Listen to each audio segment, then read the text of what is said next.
Reddit, Dit to Do, and welcome into More Important Issues. It is Wednesday, May 13th. What a time to be a Vol. What a time to be alive. Let's start right now. Mac McClung. Let's do it. Because it just started. Kid can flat out ball. I mean, I wanted him coming right out of high school. Like I was like, man, I feel like I don't know if ever where we were at with him, but obviously, I mean, if you've seen his highlights, he's white and he can hoop. Yeah, he can shoot, he can dunk. I mean, what else could you want in a basketball player, right? Yeah, and I don't know how serious the him to the hill is, but the guy that broke the news April 23rd, I guess not broke the news because no one believed him, but the guy who said he was transferring April 23rd, I don't know who it was. I'd gladly give him credit. Somebody said you're repping LSU tonight. Why is purple only associated with LSU? What about Furman? George Quarles. And it's Under Armour. Get out of here. It's a nice shirt. But I don't know what the dude's name was. We look like Clemson. No, I'm not wearing any orange. No, I mean... we do, yeah. Combined, we do. I think purple's a good color. I look good in purple. I'm one of the few men who look good in purple. It's tough. It's tough to look good in purple, but I do it. Like Coach O. Like, he looks good in purple. He does. Matt McClung will look good in orange. Matt McClung would look great in orange. I don't think we have...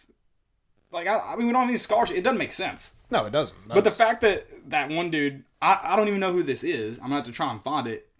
He said April 23rd he was transferring. Now he's saying he's in real talks to become a Vol. I mean, I feel like you have to at least believe it a little bit. Yeah, and Gate City's close to Tennessee, correct? I mean, right across the Tennessee line in Bristol. Yeah. But I don't know if that's Tennessee territory or...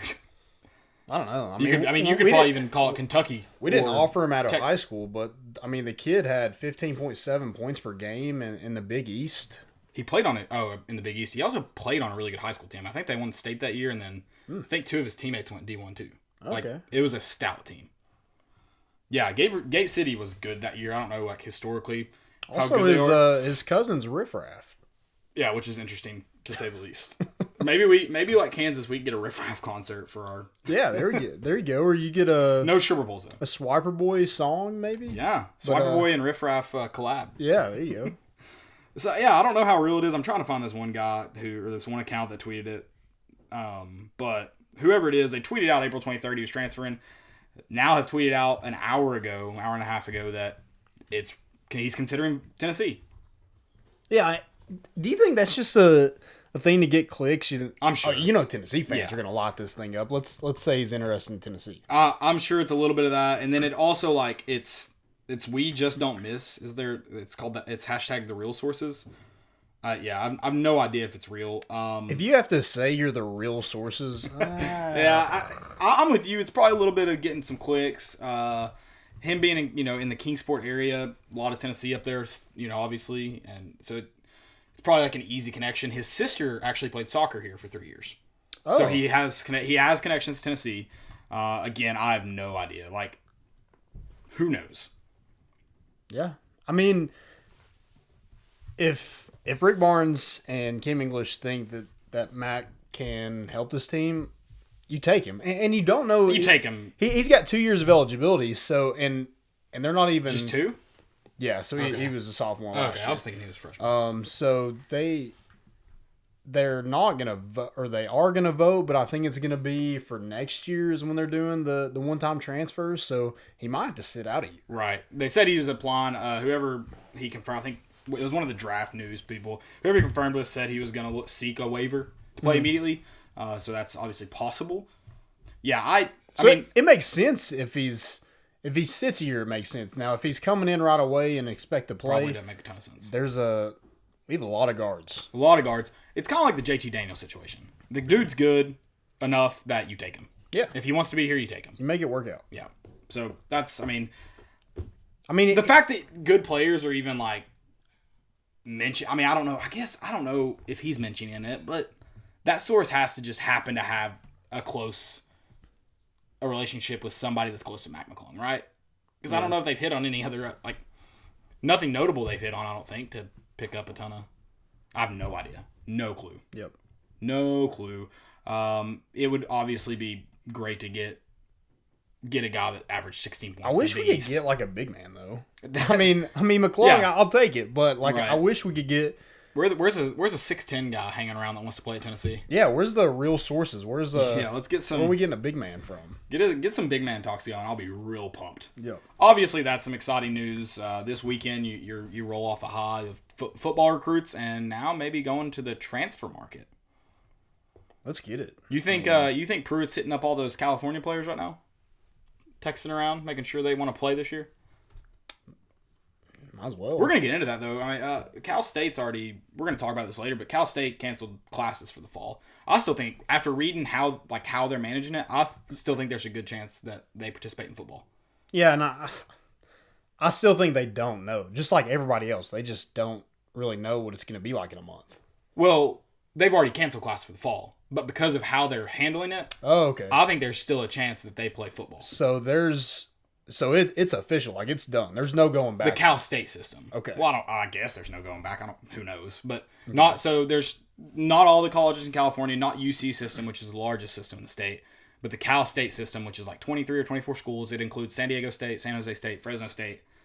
They canceled classes for the fall, but we'll talk about it more in the show. But the way they've put out how there'll still be some students on campus, so I think there's a chance that they're still playing football. And we'll talk. We've got that later on in the show, and we'll certainly get into it a little bit more. But I think there's a chance. Yeah. So someone said there's a 50-50 chance there'll be college football. I think it's higher than that. I mean, there's still a chance it doesn't. Don't get me wrong. We're just now reopening. We're gonna see what happens when all this. You don't know what's gonna happen. Like you said, it's still a while until you can make a good decision. I'm glad most people are waiting. I don't understand why Cal State made that decision already. Yeah. But Doesn't make sense. doesn't make sense. They're going off projections, but we'll talk about all that. We're also talking about the 2020 class. We got excited. Went ahead and talked to Mac McClung because Yeah, it's rumored. It's not official. it's rumor. It's unofficially official. Yeah, It's rumored. not even unofficial. Yeah, it's Beyond that. Yeah, unofficial. That he is rumored to have interest in transferring to Tennessee. Right. He is transferring, though. That is official. Yes. That is official. Yes. Then we're going to talk about the 2020 class, though, because as exciting as it is, football season in my mind is still happening, and we get to see the 2020 class here soon. I'm pumped for that. So we're talking about some expectations for them. Recruiter rankings. Some guys, you've always had the Niedermeyers on the staff. Obviously, Jeremy Pruitt, who's a great recruiter. But then there's some new guys getting in on the action. I like it. They're working their way up. Zach Evans has announced his landing spot, or has he announced it, or is it just? So that's who you're pulling for. Yeah, TCU. exactly. TCU. And then we got the 98 rewatch. We're heading to Atlanta tonight and going to talk about Tennessee's win over Mississippi State. Kind of a last minute, they took off with it. Kind of like a Usain Bolt. He's not necessarily the fastest out of the blocks, but after the first couple steps, he's gone. So Yeah, you didn't get a big enough lead right to keep him out of it. Then Cal State, we're talking about them because that could, it's going to affect college football, potentially speaking, if they don't have it. Because those teams are on schedules, and they're in conferences who aren't just in California. It's going to affect college football. Yep. And then we've got some segments for you. Before we do that, though, Landon's going to tell you about some sponsors, and he's also going to tell you, so make sure you listen closely, how to win a $25 gift card to Hound Dogs. Yeah, so go check out our sponsors, Hound Dogs, Tennessee Tap House, Bet Now, and Commercial Bank. We are giving away a $25 gift certificate to Hound Dogs at the end of the show, so stay tuned for that. If you want to have a chance to win that, go to volunteerroadshow.com, create a profile. You'll get all the access to all of our content with Volunteer Roadshow. That includes us at More Important Issues. So go do that. We'll give away a $25 gift certificate at the end of the show.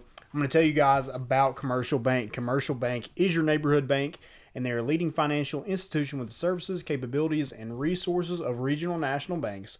Whether it's purchasing a home, saving for your child's future, or planning your next vacation, Commercial Bank is with you every step of the way to navigate life's big decisions. Life made better. Visit cbtn.com to learn more and find a branch near you. Guys, go check out the official bank of More Important Issues, Commercial Bank. Do it. We know a lot of people have some financial questions right now. Commercial Bank will take care of you. And the bank's open. Bank's always open, baby. That's not true. Check their hours online. It is unless you're playing McClung. basketball, then the bank's unless you're always Mac McClung. Yeah, exactly. Let's jump right into the 2020 class. Because like I said, the 2020 2021 recruiting rankings are obviously very exciting, but we could potentially be seeing maybe might have to wait a little bit longer. May not get to see them at all, but 2020 class. Yeah, don't forget about those guys. I know like you said, the 2021 class is fresh on our minds. There's some talent in this 2020 class that we got. So I'll kind of start with, guys that can make an immediate impact, and I'll start with Tyler Barron and or Morven Joseph. Those guys, there's not a lot of depth at that outside linebacking position. But you have Kevon Bennett, you have DeAndre Johnson, and Roman Harrison. None of those three guys really had a ton of production to solidify themselves as the penciled-in starter. Right, and you mentioned those two guys that are going to be on the defensive line, potential pass rushers. When I sat down to do some prep today, I was looking at it, and I knew obviously when we signed them, and we talked about it several times since signing day, and since the early signing period when we got most of these guys. I was pleased with how Tennessee went out and addressed needs and how they went and got talent in those needed areas. But after really looking over this, I'm really excited for what Tennessee did because the defensive line's a big question mark. But I feel like you went out and addressed that. Now, they're going to be young. They're freshmen. But you got depth there, which is big, and you got plenty of talent there. You talked about Morven Joseph. He's a freak. He was a 4-star, right? I'm looking at it right now. Yep. Is he 4? Tyler Barron's 4-star. I mean, you went out and addressed the needs you needed to. Yep. Needed to get. And you return it. Like you were talking about the defensive line, how it's a question mark. We thought that going into last season, they actually were one of the most improved positions. They did improve. And you lost Emmett Gooden, too, early in the season. So you return Emmett Gooden, you return everybody else back. And maybe not this year, but I think Amari Thomas is a guy that can, with you playing so many defensive linemen throughout each game, Amari Thomas is a guy that could find himself in the defensive line rotation, and especially next year, probably solidify himself as a even bigger contributor. Yeah. When you lose 7 seniors on that defensive front. Right. I mean, there's definitely going to be some guys in this freshman class who are asked maybe to go above and beyond original expectations when you talk about looking at this defensive line. But, I mean, Tyler Barron and Morven Joseph, I think, are going to be or were asked originally to come in and make an immediate impact, and that's probably one of the reasons they signed with Tennessee. They saw early playing time. So they're going to come in here with some high expectations. It's not going to be an easy learning curve, but if those guys can play good football, I'm confident where our pass rush is. Yep. And then, we were talking about the Pruitt mantra last episode and how he's getting guys that are bigger, stronger. And now let's look at faster. Let's look at some speed. You lose Marquez Callaway, Juwan Jennings at that receiver position, but you get Jalen Hyatt and Jimmy Callaway, guys that run a legit 4.40. Speed kills. Yeah, and you can't coach it. Yeah, and Jalen Hyatt, that's kind of just that was pretty much all over his highlight tape, just running by guys. Yep.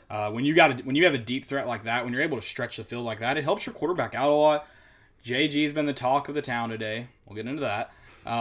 He's been the talk of the town today. Look, I don't know who's going to be playing quarterback in the fall. We've briefly, kind of discussed that. We've definitely kind of towed the line because we just don't know. Spring practice kind of being canceled kind of leans more towards JG being that starter. When you have a real deep threat like Jalen Hyatt, you talked about he's legit 4.4 speed. It does help your quarterback a ton. Yeah, absolutely. And then you get another guy who's kind of on the different. He's kind of different to Jalen Hyatt and Jimmy Callaway, but can be a guy that could see the field early is Malachi Weidman, a basketball player, can go up and get the football. You lose that with Marquez Callaway, so he could be a guy that's, I think he's listed at 6'4", 190 pounds. Just a freak athlete at that, and he could see the field right away as well. I know this in the 2020 class. Do you know what Josh Palmer's listed at? Because he's a guy who goes up and wins the ball really, really well, but he doesn't seem like Callaway and. I think he's around 6'1".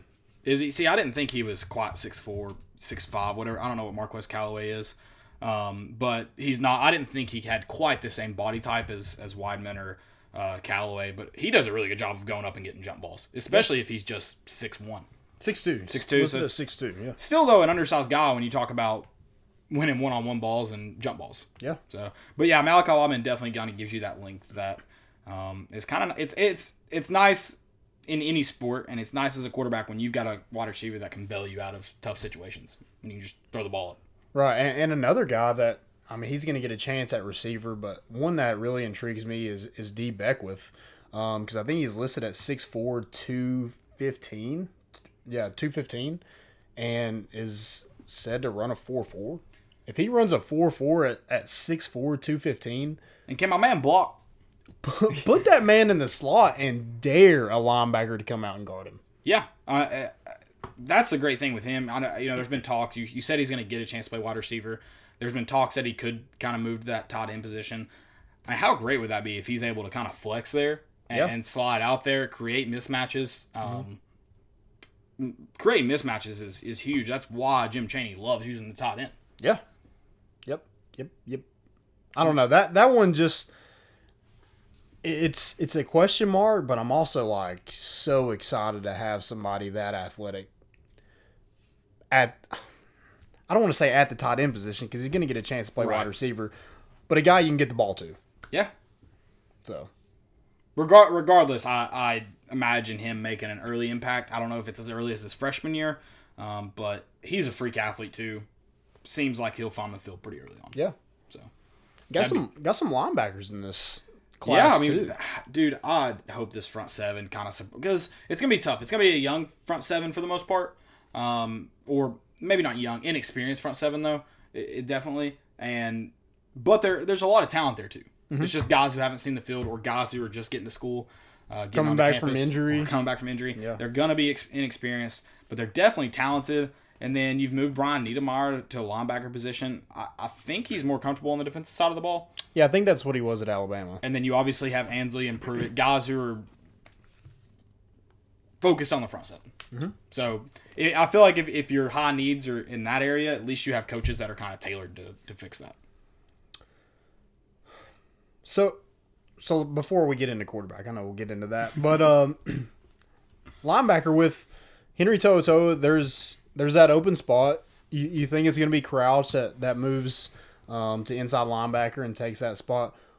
If Jeremy Banks comes back, does that kind of throw things for a loop a little bit? Does that kind of make things interesting? I don't want to say throw it for a loop because I think that coaching staff is really excited. Yeah. I know what you mean. Yeah. It's going to mess up the depth chart. Right. But I think in a good way. Yeah. I mean, that's what the coaching staff is thinking. I think Crouch is one of your best 11 on the field, so maybe you move him back to outside linebacker and let him play there. If Jeremy Banks is your number 2 inside linebacker. Right. Or flip-flop the 2. I don't know. Right. I think both of those guys will find themselves in a starting lineup, in my opinion. Yeah, and I don't know. Have we seen anything else on the Jeremy Banks front of him? I know he's kind of tweeted, Facebook, kind of some things that he's leaning. Not that he's leaning, because if he comes back, it's probably going to be at Tennessee. But that he's trying to right some wrongs and what seems like get back on campus. Not back on campus. It seems he stayed enrolled in classes. Back on the team. I think it's one of our favorite sayings. It's officially unofficial. It's officially unofficial. Yeah. The fact that it's kind of like the Juwan Jennings thing. I think a lot of people didn't know.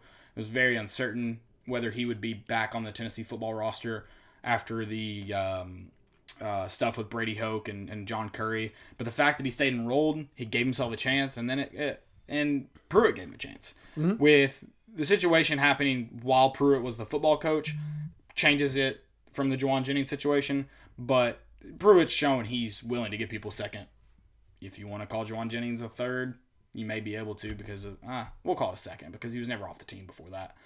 Second chance. I don't think it's outside the realm of possibility you see Banks back on the roster. I don't know how likely, but it's not outside the realm of possibility. I think the ROI on that on taking Juwan Jennings back turned out to be pretty good for Jeremy Pruitt. What do you think? I'd say it worked out. I'd say it worked out just fine. So quarterback, you get a 5-star per Rivals, because I don't know why we can't just have one and they all agree, but I guess you gotta do what you gotta do. But Harrison Bailey, a guy that is a winner, played at a great program in Marietta in Georgia, and we thought he could maybe give JG a run for his money with spring practice and the off season. Now we just don't know. Like, Right. I mean, I feel like it's going to be JG's job to lose. If Harrison Bailey comes in and beats him out in fall camp, then I think we got a pretty damn good quarterback on our hands. Yeah, I hope if JG wins the starting spot, that means he truly beat out Harrison Bailey, not kind of won it by default. Mm-hmm. Because I think, is Harrison Bailey a legit day one starter? No freaking clue. But I do know he's talented. Yep. And I do know there were some high expectations. Anytime you recruit a quarterback that high, you recruit him to play. You don't recruit him to sit on the bench. Yep. So I do know there were some high expectations placed on him. With spring practice being gone, with them not getting back onto campus until July, there's a lot of questions in the air. The good news is they would have never started even competing for a QB1 until fall camp. So you didn't lose any competition days. They would not have named Harrison Bailey the starter coming out of spring camp or spring practice. No, you just lose some time, like time to adjust, time to prove, time to show off. That's it. Get in front of the coaches. You aren't going to beat anybody out in spring practice. Right. So that's the good news. And when you're talking about from Harrison Bailey's perspective, and even from the coaching staff's perspective, who I'm sure,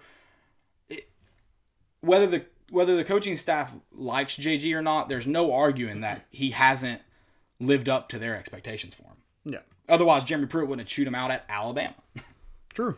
And grab him by the face mask. So, whether they like him or not, I'm not arguing that. But they brought in Harrison Bailey to compete with him. They brought in Jimmy Holiday to compete with him. Yeah.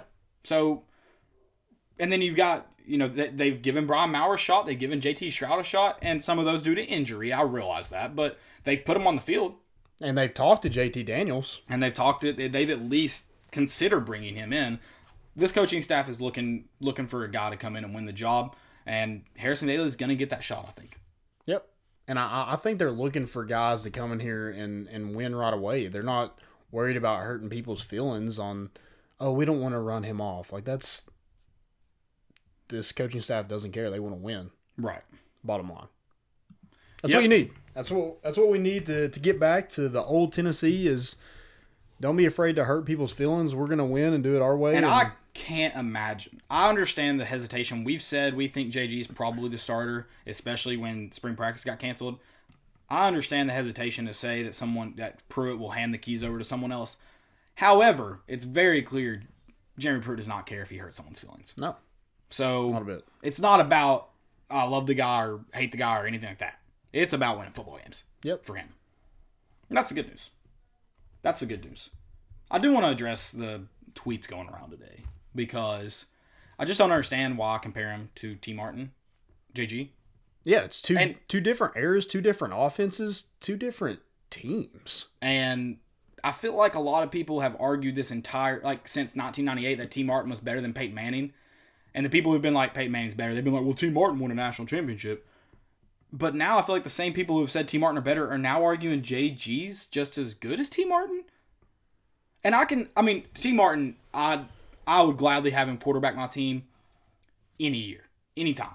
But I can name, off the top of my head, 4 starting quarterbacks at UT that have better statistics and rank higher in records than T. Martin. And I'm not saying that makes them flat out better quarterbacks, but that's easy. I can skew statistics to do anything. Okay, but is one of those Jared Garantano? No. No. I mean, that's my thing. It's like, it's... That's what I'm saying, though. Statistics don't tell the whole story. Right. The Davey O'Brien winner that year threw for 2,800 yards in 98. Tim Crouch threw for almost 5,000 yards, was the number 1 draft pick, and was considered a bust. Yeah. So statistics because he went to the Browns. Fair. Statistics are not everything. And if you use, I could use statistics to prove most points. Not every point. That hot take, that fuego take, somehow has a little bit of backing from statistics. But at the same time, if you just blindly look at statistics, there's a good chance you're going to come out on the other side looking like an idiot. Yeah, I mean, T. Martin played when, they put 8 in the box because they were trying to stop Jamal Lewis, Travis Stevens, and Travis Henry. And David Cutcliffe calls far different games. Maybe not from Jim Chaney, but from Butch Jones or whoever. Larry Scott. Far different games than them. Their goal is to control the game, to run the ball. They're throwing quick, short passes, getting the ball out of the hands. It's not the same style of football, like you said. And now, Jim Chaney's football is a lot closer to T. Martin's, and that's why JG's stats matched him a little bit. When you have 8 in the box, you don't have time to survey the defense and pick them apart. You have to know where you're going with the football. Right. It's not like the spread offense. Do I think if T. Martin was in the spread nowadays, he'd have better stats? Absolutely. I think he's a talented quarterback, and I don't think there's a doubt about it. And then if you just go and watch film, go watch them side by side. It's obvious who's better. Statistics aside, you can match statistics up. That's fine. But in that case, JG had similar statistics to the Davey O'Brien winner in 1998.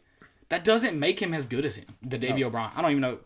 I can't remember who it was. I'm not trying to like downplay JG. I think he played well after he that improved Alabama a game. ton. Yeah, after that, and I think he'll be more improved this season. And he's always been a guy who's not gonna,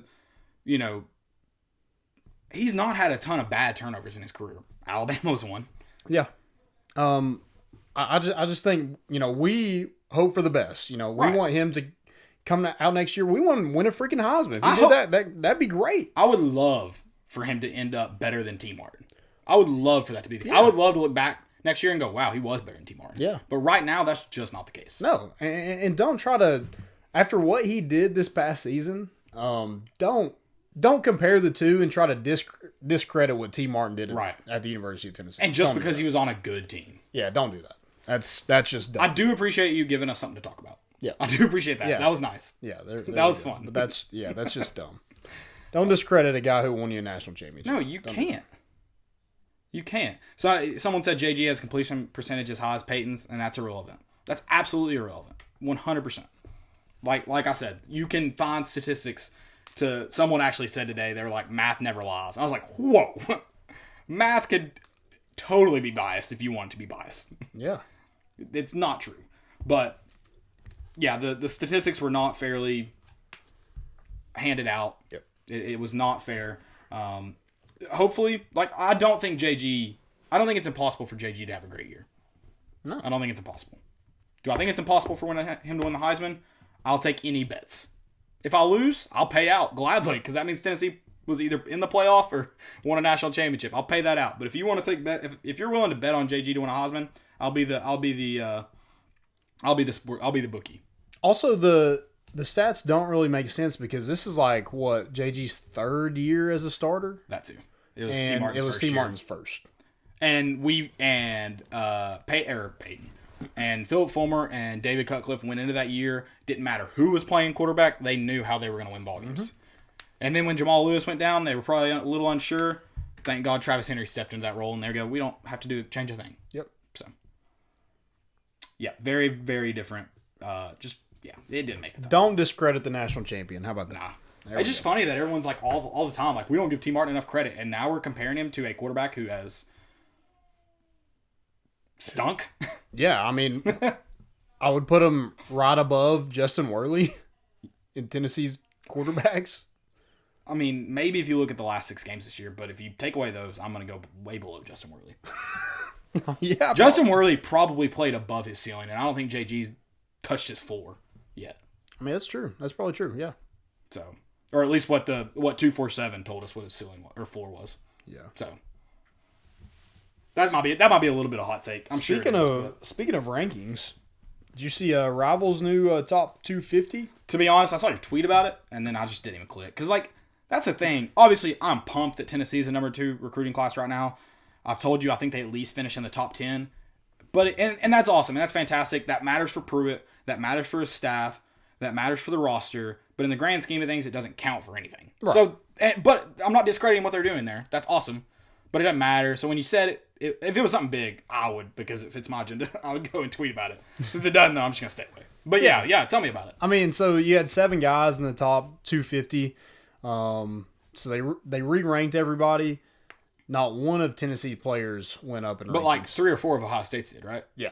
I mean, of course Ohio State always gets it right. And no matter who the coach is, they always get it right. Right. So it just seems like there's always this reoccurring thing with Tennessee and rankings. Because last year we were getting on 247 for Harrison Bailey. Right. His Rivals marked him as a 5-star, and he was just inside the top 100 in 247. So, I don't know. I mean, it just looks bad. It should. I don't. It's something that Tennessee fans are gonna be mad about, and right. And that's probably a part of it. It gets them clicks. Yeah, I mean, It gets them. Tennessee fans aren't going to interact with it if they rank them up, but they'll tweet back at you if you. But the other part of me is like, how does not one guy out of all of them went down except for one. One stayed exactly the same. Yeah, it's incredible. So how does all of those 7, not one of them go up in rankings? Because Jeremy Pruitt and Jim Chaney and Derek Ansley can't evaluate talent. It's that simple. I guess so. It's that simple. Rivals. No one wanted them. No one wanted those guys. Nope, no one did. And I also don't understand because, like, how are you evaluating them right now? Why are you moving people around? That doesn't make sense. But it has to be solely based on offers. Right, yeah. Or where they're committed to. Yeah, it doesn't make sense. Did you like my tweet that was like, so just to get this straight, Tennessee's rankings are a fluke. Or not a fluke. Tennessee's rankings don't matter because recruiting rankings don't matter. But when Tennessee drops out of the top 10, their recruiting class sucks. Yep, absolutely. I just don't get it. 100%. I just don't get it. I was also, someone else tweeted out an article, I don't remember who, but that Tennessee wouldn't finish inside the top 10 with their average rating. But like the last 5 years, the number 10 class had like a 0.89-ish rating. Yeah. They finished just inside the top 10 in the last 5 years. And with the guys we're in, like, some of those guys are not going to be in this class. Some of those lower ranking guys probably won't be in this class. There's going to be some moving around. It won't make sense if Tyon Evans doesn't move up to at least a 4-star. It won't make sense. No. And then Deshaun Rucker, so Tyon Evans, I say that because Tyon Evans is the number 1 back in the JUCO back, number 1 JUCO back. And there's not been we went and looked back how many years. There hadn't been a number 1 JUCO back ranked 3-star that we saw. They were all 4-stars. Yeah. I can't remember how many years. Yeah, back. That doesn't. So that one won't make sense. Deshaun Rucker, the guy I think should be a 4-star. At least like I don't have any body of work to prove other than what I've seen. You don't have any more body of work than Rivals or 247 does. That is fair too. But they also, at least for a living, rank them. So I'll give them that. Yeah. I'll give them that credit. But for Tyon Evans, if you go look at their ratings, he should be a 4-star. Yep. That's on their ratings, not mine. Theirs. So I don't know. We'll see. So were you wanting to talk about the recruiter rankings though? Like our guys? I want to talk about that too. Okay. So so recruiters you got on staff. So the 2021 football recruiting rankings, Tennessee has, so how many D1 programs are like 140? Something like that. Something close to that. So you look at everybody on staff. Tennessee has 30, or Tennessee has 5 ranked in the top 30. So you have Derek Ansley at number 2. You have T. Martin at number 11. He was at 10. I think Ohio State or USC or Miami got a recruit. And Brian Niedermeyer's at number 15. Jay Graham is at number 18. And then just outside the top 25, you have Joe Osavet. Yeah. At number 26, the new guy. The new guy's getting in on the action. I love it. Yeah, that's big time. That's just big for, I think it goes to show how good Jeremy Pruitt is at, recruiting. Right. At recruiting talent as players and also recruiting talent as a staff. Yeah, and I'm kind of like flipping through this, and I don't see any other SEC schools in here. Top 25. That's pretty interesting. Florida's got one guy. Kentucky's got Vince Morrow. A&M's at 23. Got James Coley. Other than that. Yeah, not a lot of SEC guys. And I think the turnover's catching up with Alabama a little bit. Obviously, there's guys that are going to go to Alabama because of the name and because of Nick Saban. They're going to finish with a top 5 class. There's zero doubt in my mind. Mm-hmm. Top 10 class. Zero doubt in my mind. Yeah. But it's got to be affecting it. The turnover's got to be affecting it a little bit because you don't have the guys on staff going out and recruiting the best guys, recruiting the best players. Yeah, I mean you don't have guys building those relationships over time and staying at that school. Right. I mean that's got to be tough, and then you also have freaking Nick Saban who's not going to pick up, not going to download Zoom or anytime soon. So that does he even have a laptop? You think? Probably not. He does. He still sends his letters on a typewriter. I feel like he has like an iPad or something.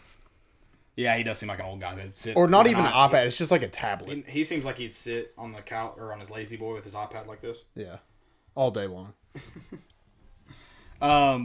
Also, I mean, I'm just glancing at this. Of course, Ohio State's going to be ranked better. They've only got looks like their commitments are more spread out. Whereas Derek Ansley has 9 players committed for him. Yeah. So. Yeah, pretty Niedermeyer's. how is Niedermeyer ranked below? His average is, I guess it's based on points. Yeah. Interesting. Gotcha. Yeah, that's big time. It's I really like Joe Osavet. Yeah, like Joe Osavet. That seems like it's gonna end up being a really good hire. Yeah. You probably won't be able to evaluate until at least after the first season, but seems like it's gonna be a good hire. Yep. Unfortunately, you'll only be able to probably evaluate it if it's a bad hire after this year. But how much effect can he really have? I guess that's. Yeah, if he's able to bring in recruits, I don't know how. You can't really rate him as like a tight ends coach. How well a tight end does, because it's definitely tough to do. Yeah. Right now, he needs to be recruiting well. That's it. Crew. Go. Zach Evans, TCU. What do you think that's all about? There's no way. I mean, I'm sure he chose TCU because I'm sure there were plenty of schools that wanted him. Right, like yesterday or 2 days ago, whenever he committed. Yeah. Or said he was going. But how much of that was like kind of TCU? He had to settle a little bit. I'm sure a lot of those schools are just like, hey, we gotta make your decision now. Yeah, we're not holding the spot forever. Right. Especially with grad transfers and stuff like that. I'm sure some teams probably passed. If Tennessee did, I don't know. Right. But I'm sure a lot of those schools are just like, dude, just pick somewhere.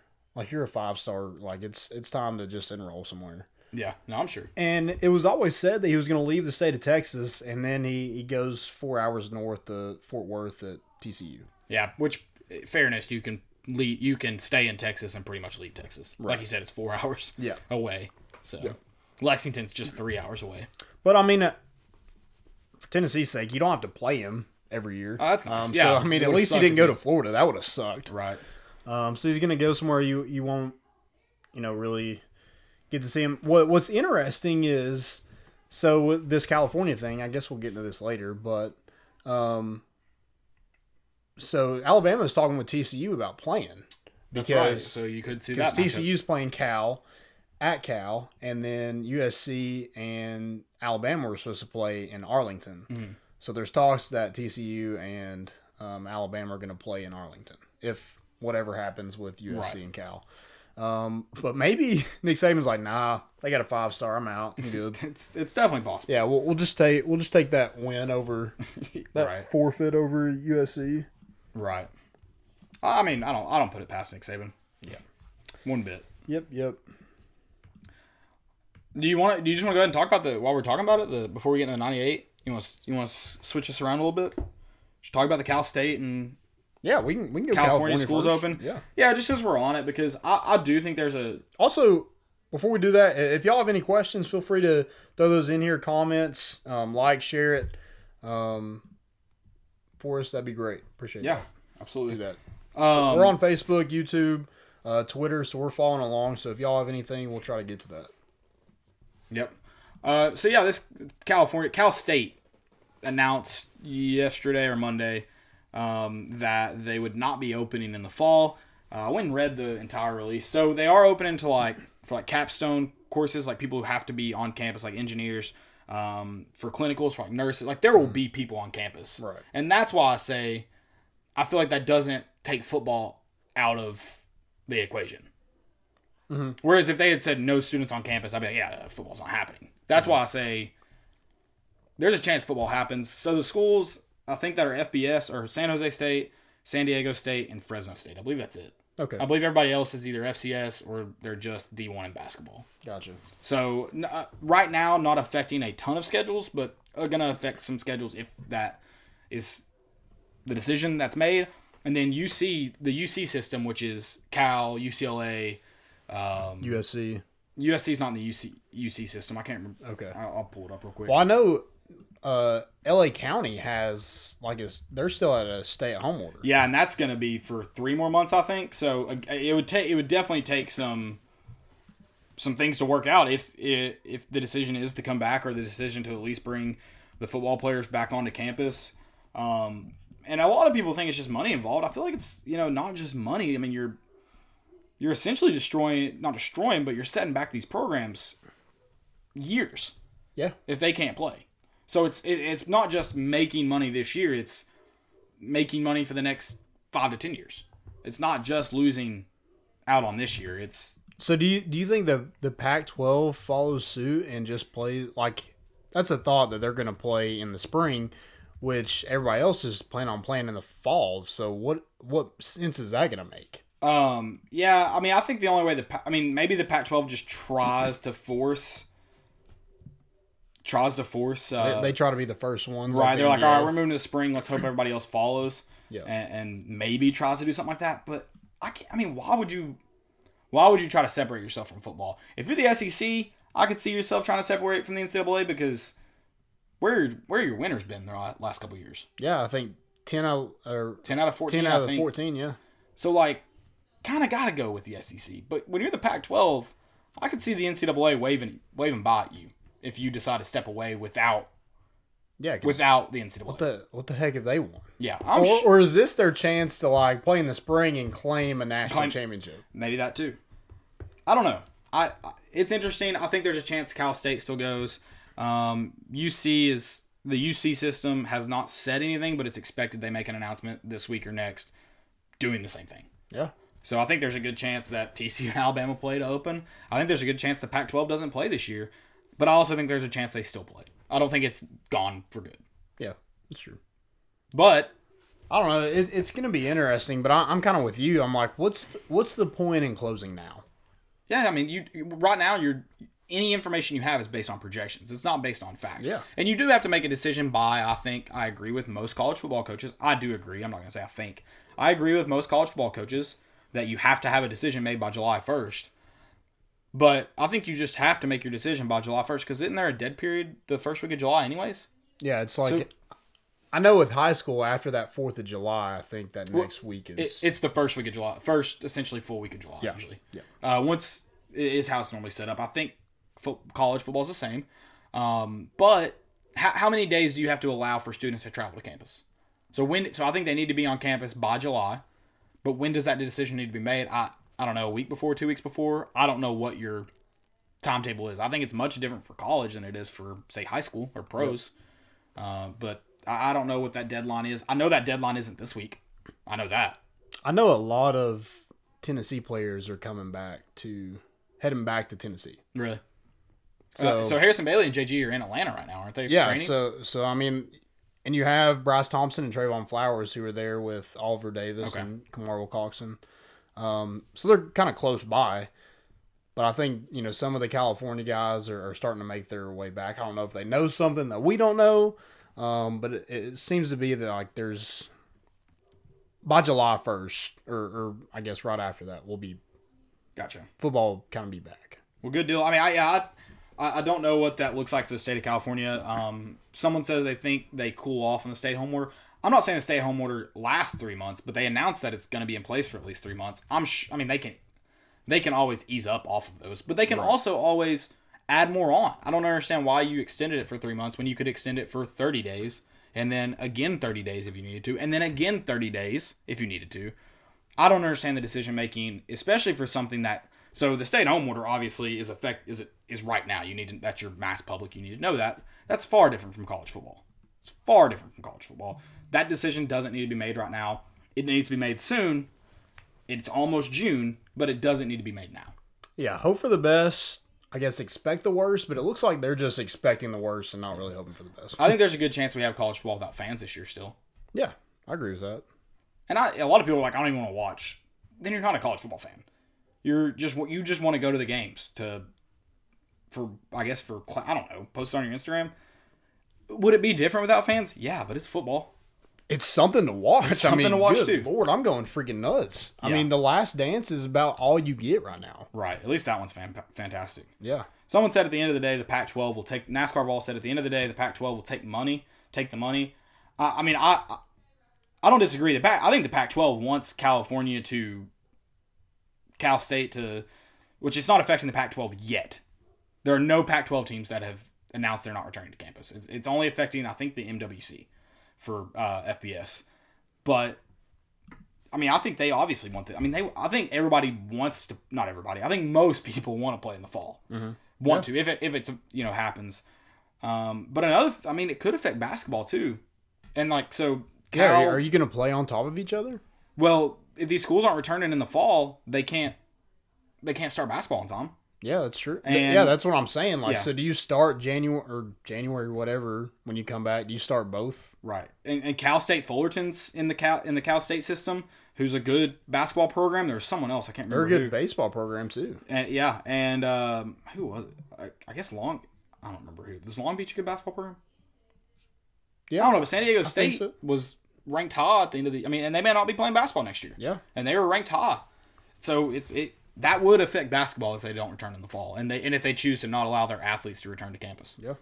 So it's definitely going to be interesting in how all this is dealt. We just don't know. Don't know, but I do. After reading, I think there's a chance that football players could return to campus without the entire student population returning to campus. That's good because there will be students on campus come fall. Not a lot, but some. Because I think like so what's 100 more? You know? Yeah, I mean if you have the entire student body, I think there's definitely football. Right. And if they're able to do it without the entire student body, I think that's a new that's money. You're trying to get football in. Yeah. I mean, and if we just want to be honest, if you want your athletic departments to extend beyond 2020, 2021, a lot of schools need football to happen. Absolutely. I'm not just talking about the women's soccer programs or the baseball programs happening in 2021. If they want to last beyond that, a lot of schools need this football money. Yeah, absolutely. Tennessee would be fine. I'm sure they have a big enough reserve. They have a big enough. They have boosters. They have boosters that could contribute.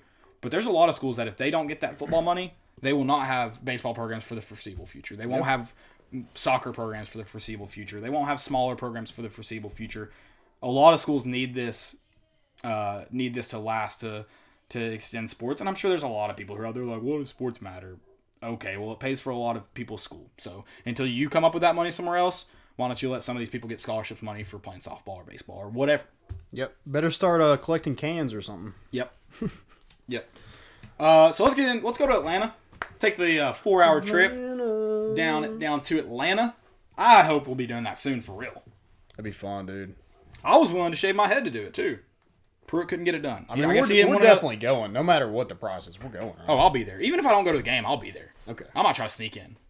Like Dave Portnoy snuck in. He snuck into the Mercedes-Benz Stadium. Dude, what about him meeting with Roger Goodell? Has NFL said anything about it? No. They haven't? That's hilarious. They're just completely hiding from it. I mean, if you had won it, they'd be like, congratulations, Landon Raby, on winning this. Can't wait for you to be here. Yeah. Right now, they're in his basement thinking, can we get out of this? Yeah, I mean, and it's a win-win for Barstool because if they back out of it, they did it because it's him. Right. The NFL. If they do it, then everything's gonna be out. Dave Portnoy is gonna videotape it. He's gonna. Oh no, I think the NFL will say no video cameras. Okay. I think they'll say. I think they have to let it happen, and they'll be like, no video, no nothing. And I imagine surely Dave will just back out. That'd be hilarious. Why would he care to go there? It's gonna be hilarious. How or maybe he goes and just just writes about it afterwards. I don't know. Maybe it'll be interesting for sure. I love that he won it. I love that he was willing to spend any dollar to win it too. That was fantastic. That was genius of him. Genius. Yeah. But going down to Atlanta, Mississippi State, not a great football team. They had already lost 3 games before this. Yeah, who'd they lose? Oklahoma State, LSU, and Kentucky? Yep. And then they end up losing to Tennessee, and then they lose to Ricky Williams in Texas. They lost to LSU 41-6. And they played in the SEC championship game. Yeah, they're not good. I mean, the West, in the 90s, the West was pretty much like the East. But, they played Tennessee pretty good. Their offense was terrible. They only scored on a pick 6 and a punt return. But right. And that punt return just ignited something inside. But their defense was pretty good. Yeah. I think that's probably what kept them in most games, if I had to guess. I didn't watch any other Mississippi State games.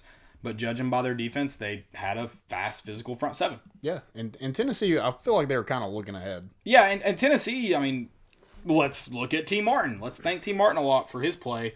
Not only his 2 touchdown passes at the end of the game to separate, but he made a lot of plays in the backfield, shedding tackles or keeping the play alive.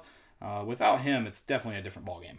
There was one where he's getting tackled as he hands it off and just kind of flips it to Travis Stevens for a big gain. Right, and he finished 15 of 32 with an interception, 208 yards, and is that right? Yeah, and 2 TDs. Yep.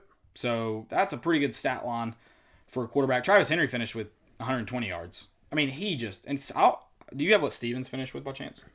He had some big runs. I don't know if he finished with a lot of yards, but he had some big runs too. I don't have what he had. I do know Mississippi State, their running back James Johnson actually led the SEC in rushing. He only had 40 yards? The 38 yards rushing. Yep, 14 for 38. He had 1,300 yards coming into this game. Oh, wow. So, yeah, took care of business there. Yeah, just destroyed him.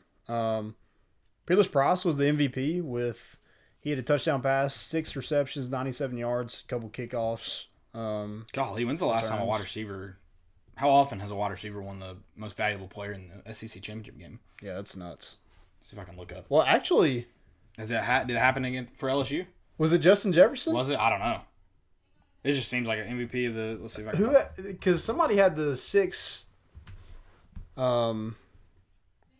touchdowns.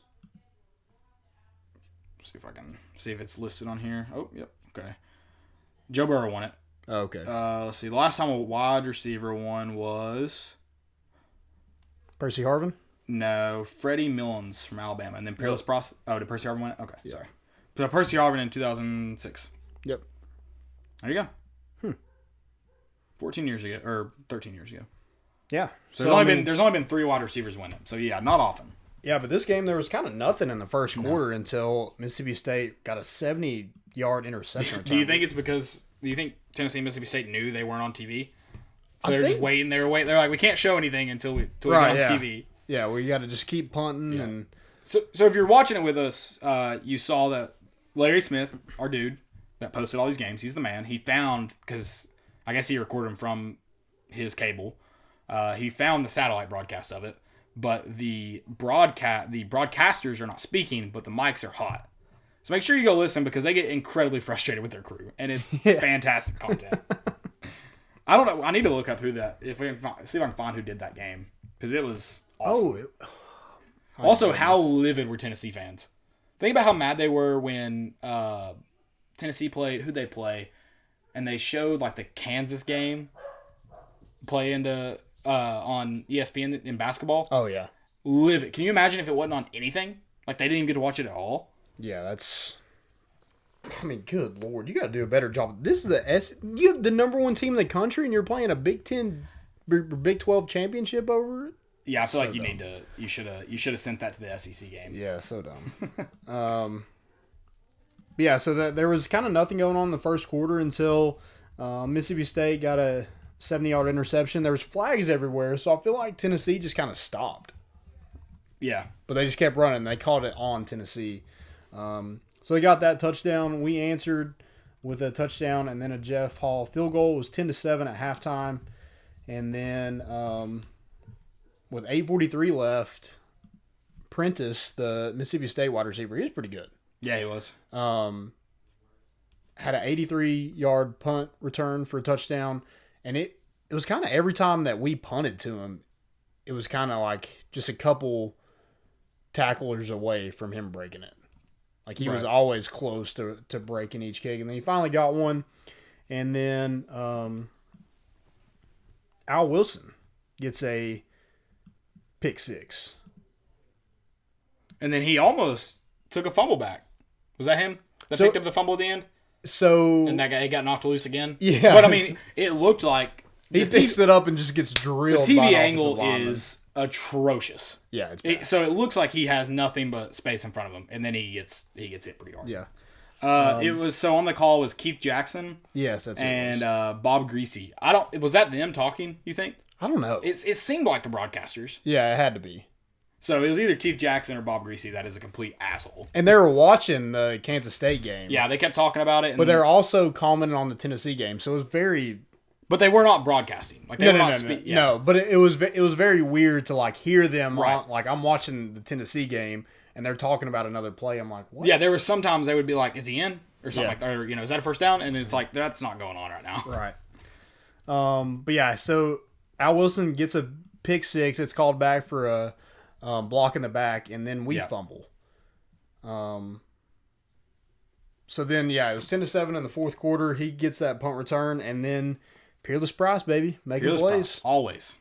Making plays. T. Martin threw 2 beautiful balls to seal this game. Yep. That one to Peerless Price, and the next one was to Cedric Wilson.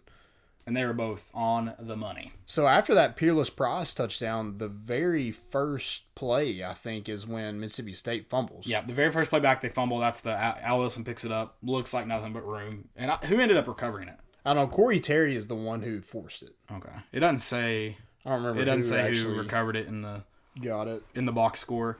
They also mentioned on the broadcast before they cut to the game, they say Kansas State. They say they can't lose this game. And they obviously end up losing, and that's what allows Florida State to get into the title. Yeah, and they bring in Bobby Bowden at the end of the game, and they talk to him for a little bit. And he talks about Chris Winkie not going to be able to play, but they have the best defense in the country. Wrong. Yeah. Wrong. But yeah, that very next play after that fumble, he hits Cedric Wilson to kind of ice it. Yeah. And that was it. And there's like 5 minutes left in the game too, but I mean you're not going to score that many points on that defense that fast. Right, especially when your whole offense is rushing. You have 38 rushing yards. It's not going to happen. Mississippi State finished in the top 25 though. It's pretty. Yeah. I mean, I feel like Arkansas should have been there. It's kind of sucks that, for one, they had to play Tennessee in the regular season. Yeah. And lose like the way they did. Right. Yeah. Sucks. We'll take it. Yeah, we'll take it. The Vols are headed to the Fiesta Bowl in a couple weeks. We'll be there. Sort of. And we'll see who the best defense is. Right. We don't know what happens. I'm not, Yeah. we'll find out. I've loved this. Fingers crossed, hope for the best. Yeah, I've loved this 98 Rewatch. I wish there was a way. I mean, probably like the last 3 or 4 seasons are probably all on YouTube. But other than that, there's not a way to really go back and watch like the 2001 season. Yeah, that'd be fun. The 2001 Florida game is on YouTube. Maybe we'll do that after. Bobby Graham's the leading receiver in that game. Hey. So I saw him in this. I think it was it this game or last game? I saw him sitting with Peerless Price on the sidelines. Goat, friend of the show, goat. And dude, he hasn't aged a bit. No, not at all. He hasn't. I don't know if he could still quite run the routes he used to be able to run. Yeah, maybe not. And he's got a kid now, so maybe he starts aging a little bit. BG, if you're up for the challenge, you accept the challenge. Yeah, Caleb will guard you. Landon already said it. I'm throwing the ball. Go Vols. We got some guys that saying GBO. Go Vols. It feels like 98 in here. It does. It feels good. Feels like 98. It actually does feel kind of good. Like, it doesn't feel like 98 degrees. No. It feels like 98. Dude, it's supposed to be in the 80s tomorrow. I know. I love cold weather. So everyone that's like, oh, this is miserable. I'm like, this is especially during the day. Yeah, you are kind of weird. You do like cold weather. I have nice jackets. That's why I look great in pants. You do look good. You look good in shorts too, though. I look all right in shorts. I'm no Josh Allen. Yeah, I'm you no look Josh great in purple pants. Yeah, I would. All purple. Jumbotron though. You got anything? I know we didn't. I just realized we didn't pick one out, and that was my fault. I'll take that. I mean, that was my fault too. Let's go favorite. Like 98 game. Yeah. Yeah. Except for the national championship game, which is obviously going to be everyone's number one of the season. So we're going to rank the favorite since that's our first time ever watching the entire regular season through. So yeah, rank our top games. I'll go first. My favorite one to watch, and I guess because I really haven't watched it for a very long time, and that was the Syracuse game. Yeah. Very close game, and you saw Donovan McNabb. Who else do they have? Javon Curse.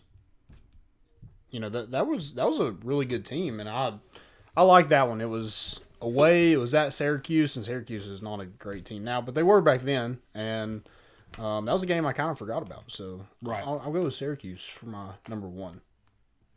Fair. My first one it's easy. It's Florida. It's my favorite John Ward call. It's the game everyone talked about growing up. Besides the national championship game, that was the premier game. A lot of people say it's Spurrier's best Florida team, and you brought them into Neyland, and you beat them, and it's a fantastic football game all around. Yeah, I'll probably go with Florida number 2. I feel like that's an easy one to throw in there. But I've seen it so many times that Probably pick at number 2. Right. I'm going to go with kind of a weird one. I'm going to go with South Carolina. Just an absolute thumping. Okay. And it was fun to watch T. Martin sling the ball around. Threw for over 300 yards in that game, and that was, again, another fun football game to watch. Fun to watch Tennessee just absolutely dominate and thrash someone. And T. Martin was not, we were not a pass-first team, and that game we threw the ball a ton. Yeah, I'm probably going to go with my number 3 would probably be Kentucky, just because like they had a lot. Their air raid, Mike Leach, Their best Tim Couch, best season in 14 years. Yeah, and we just annihilate them. Yeah, we scored 59 points on them. Yeah, yeah, absolutely, just dominating. Arkansas game was probably up there too. Arkansas's up there. It's hard to keep this one out of my Jumbotron, but my dad would be proud of me for saying this. Alabama. Anytime you beat Alabama, it's a good day. I mean, that's it. It's that simple. We beat Alabama. And the Vanderbilt game was fun, too. Shutting them out and beating them like the little brother they are. Oh, yeah. In a stadium filled with orange. Good to see. Absolutely. Yeah, there's plenty of honorable mentions on this schedule. Yeah, you could probably go all of them. Yeah. Stupidity. Stupidity. I'm pretty sure I have a couple. I think I've got a few, too. My first one is my good friend who was not happy with me at all. It's the guy that tweeted at, was it Ansley or I don't remember, somebody. He tweeted at one of the coaches because they tweeted out a video of Tennessee running out of the tee. And he tweeted back and was like, Coach, I've been a season ticket holder for 30 years and Tennessee's standing on the wrong sideline. I just was letting him know that that's not true. Before 1994, Tennessee stood on the west sideline where they stand now. The SEC made them change it because of where our student section is, and that's why during the 94 season we switched back. They pulled that rule or changed it, so Tennessee was able to switch back to the original sideline, which is the west sideline. And he was like, I'll just go through this. He deleted the tweet, so I guess he was like, I guess he had to think I was right in some way. But essentially he was like, let's see if I can find it. Got a lot of tweets. Yeah, I know. I've been all over Twitter because the guy was like, you don't have a job. And I was like, I mean, you're not completely wrong right now. I'm applying for it. So if anybody's going to offer me a job, please let me know. Wait, but he was also tweeting. For that? He was like, get off Twitter and get a job. I was like, you're on Twitter. Get a job. He said, you should have said more important. This is my favorite thing, though. So he was essentially like, it just reminds me of the Tennessee. But if he had his season tickets for 30 years, he would have known that we originally stood on the west sideline. So that doesn't make sense. Yeah. That's stupid. Then I was like, well, some people think of Johnny Majors and Robert Nealon when they think of Tennessee football. I know that seems crazy to you. And he was like, well, I wasn't alive for that. And I was like, I didn't realize that the history of Tennessee football only goes back to your date of birth. Jesus. I know. I was like, what in the world? I wasn't alive, so it didn't happen. And he was like, I simply stated an opinion from my 30 years of experience. Stating that Tennessee was on the wrong sideline is not an opinion. That would be what we know as a fact. They were on the wrong sideline for 16 years. Ugh. And then changed back. Goodness gracious. My first one is Sports Nation tweeted a question that said, would Kentucky beat the 72-10 Chicago Bulls? Dude, why is the Sports Nation a thing? I don't know. I didn't even know it was still a thing. Also, like, what? Morons. The entire, like, okay, number one, no, they would not. Number two, why is that a question? Yeah. Who cares? Kentucky wouldn't beat, like, hardly any NBA. I mean, you're absolutely correct. Who cares? But at the same time, it's like, that's not even, like, no, they would lose by 80. Yeah. They could literally, like, if they're like, hey, I'll give you thousands of dollars if you, like, have the score at this. And the Chicago Bulls could go out there and match that score. Right. Do you think Memphis East with James Wiseman could beat, we didn't have a national championship this year. Do you think they could beat the Kentucky team? Oh, no doubt. No doubt. From 2020? Yeah. Honestly, they might be able to beat Vanderbilt. that actually is true. That fair. Max Kellerman coming in absolutely hot. So he was asked if you would rather have Steph or Iguodala take the last shot. And Max Kellerman said Iguodala. I don't. Why is that a question? You have one of the purest shooters in the NBA on your team, and you're asking if you should let someone else take the last shot? Stupid. I love that video because the guy that starts laughing is hilarious. He like starts laughing before he even finishes his sentence. John's like, yeah. Yeah, that man's a moron. My next one is at Old Rose Swig. He says kooks greater than pogues. Yeah, that's dumb. Wait. Yeah, no, that's dumb. Yeah, what? You can't support the rich people. Come on. And like, it'd be different if those rich people were like nice. Those rich people were assholes in that show. Dude, that's a good. I'm like ready for season 2 of Outer Banks. That was a good show. It was a good show. Classic teen drama. And the writer's VFL, right? He's from Knoxville, but I think it's a woman. I believe. Oh, is it? I believe. Oh, okay. I don't know. Well, VFL. Even though, if they don't support Tennessee, man or woman is from whoever they are is from Knoxville. Yeah. Okay, so VFL. What about Kenny Chesney?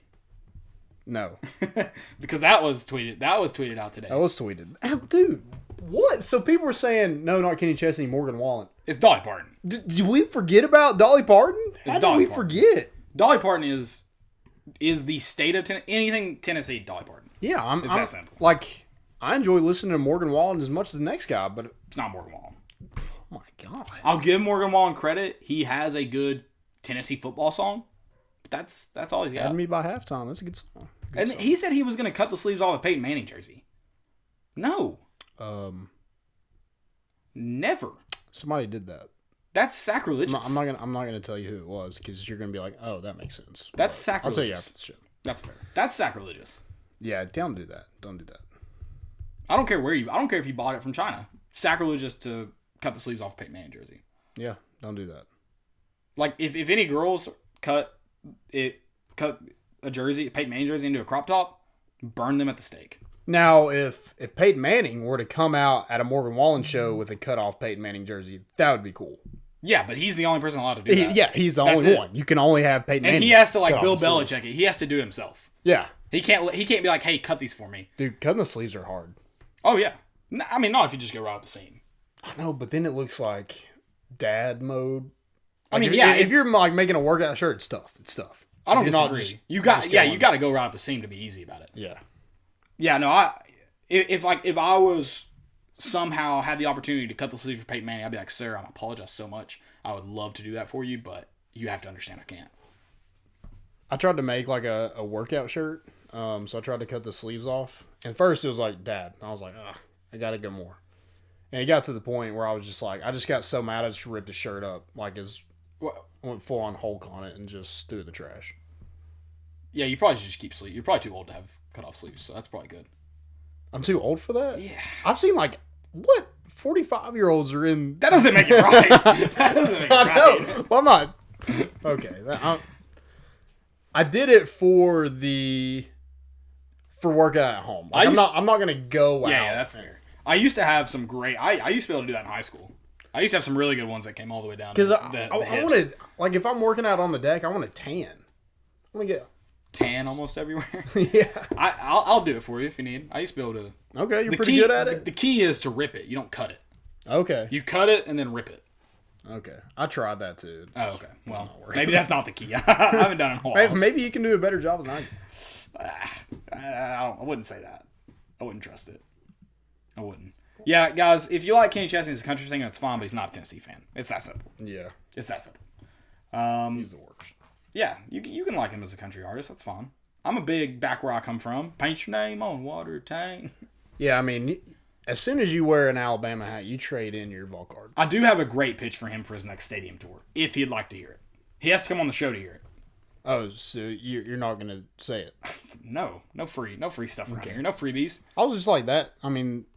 Kenny Chesney is welcome on the show anytime he wants. Boys of Fall is about his fandom, not about actual Boys of Fall. Well, he didn't really play high school football. So yeah, I mean, yeah, you're right. From everybody I heard, it gives. If you'd like to defend that, you can come on the show and talk about it. Ooh. We got Virginia Tech fans in here? Yeah, he says he's bored. I'm sorry to hear that. You should go watch the 2016 Battle of Bristol game. If you're bored. I mean, you, like... I probably need to go back and watch it too because I didn't really see it. We were there, but I didn't really see it. I was drunk and 7 football fields away from the field. Yeah. So it felt like watching, it felt like I was watching the Tennessee game from my home, but not on TV. Like I was like, I kind of wonder if I can hear the announcer from here. Yeah. That's what it felt like. It was like when you get to like a baseball like complex and you're trying to see like what's happening on like 3 fields away. Yep. You're just like, what's going on? I think I heard something exciting going. Yeah. Somebody's cheering. Was that our whistle or the other fields? That's not baseball, but you get it. You get it. There could be whistles in baseball. Umps are crazy nowadays, man. I saw where the 10-year anniversary is the guy who lost his perfect game because with 2 outs, they called that guy safe at first base. What was that? I don't think I know what you're talking about. So I think he was with the Tigers. He had a perfect game. 2 outs, bottom of the 9th. They hit a ground ball to the first baseman. He throws it to the pitcher. The pitcher steps on the bag right before the guy touches first base. They call him safe. Oof. And back then they didn't review plays. Right. And so they ruined his perfect game. On a bad call. Man, even if it's close there, I know you're usually supposed to go with the runner, but you got to know the situation. Yep, you got to know right? You're out. I don't care if he's saved by 2 steps. You're out. You're out. If you know a quarterback's on his way to, 400-yard game with no drops or no incompletions, and it's close, you call that good. Yeah. Like, that's a catch. You got, right? If you genuinely enjoy the game you're a part of, you got to know what's going on in it. Yeah. And I'm not saying just give him the benefit of the doubt. 2 steps might be a little much, but if it's close, I'm calling him out every time. Yep. Every single time. Out. Before we get off here, Hokie for Life said, thanks for kicking our ass in 2016 because we won the Coastal after that. You're welcome. I'm not against Virginia Tech winning stuff unless they're playing Tennessee, so you're welcome. Guys, thank you all so much for listening. We really appreciate it. You can find this on YouTube tomorrow. Also, you can watch it on Periscope or on Facebook Live at any point. We'll also have it on Spotify, iTunes, Google Play, anywhere you listen to a podcast. More Important Issues will be there. Make sure you follow Volunteer Roadshow on Facebook, Twitter, and YouTube. Make sure you follow more_issues on Twitter, More Important Issues on Facebook, and More Important Issues 16 on Instagram. Am I leaving anything out? Winner. So the winner of the $25 gift certificate to Hound Dogs is... Crap. I wasn't ready. Terry Pierce. Terry. Back it up, Terry. So you won. So to cash that in, you will email bobbyc@volunteerroadshow.com or billyratliff@volunteerroadshow.com within a week to claim your $25 gift certificate to Hound Dogs. Again, go check out our sponsors. Like us on Facebook, like us on Twitter, Instagram. We're getting Instagram going. Like this show, share it, do whatever you need to do. Also, don't discredit the national championship winner. Don't do that. T. Martin. That's all I got. You got anything else? That's it. We're bringing the boat in, and we out.